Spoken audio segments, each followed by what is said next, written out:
banca di Veneto Banca. Domani si prescrive l'aggiottaggio, il 25 dicembre il falso in prospetto. Un processo nato morto. Vane finora le richieste delle parti civili di fare più udienze. Stamane manifestazione dei risparmiatori. Milva Andrioli.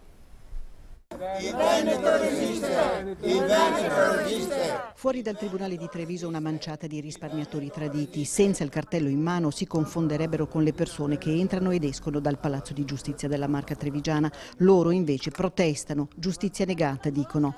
Dentro va in scena la 19ª udienza del processo a Vincenzo Consoli, accusato del crack della sua banca, la Popolare Veneta di Montebelluna.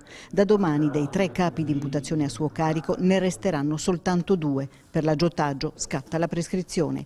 Amarezza, speranze tradite. L'avvocato Andrea Arman, presidente del coordinamento Don Torta, allarga le braccia. Noi rimaniamo come risparmiatori che chiedono verità e giustizia, cosa che purtroppo vediamo non sta giungendo. Questa prescrizione peraltro prevedibilissima. Ancora sulla vicenda delle banche popolari venete non vi è chiarezza e non si è ancora capito se dovevano davvero fallire e perché noi risparmiatori siamo stati così pesantemente penalizzati.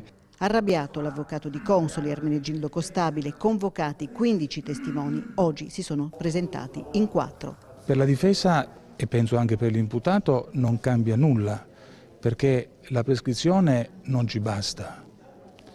Esiste un articolo 129 del Codice di procedura penale che prevede che anche quando il reato è estinto per intervenuta prescrizione, il giudice deve pronunciare sentenza nel merito se c'è la prova della sua innocenza, ed è quello su cui noi puntiamo.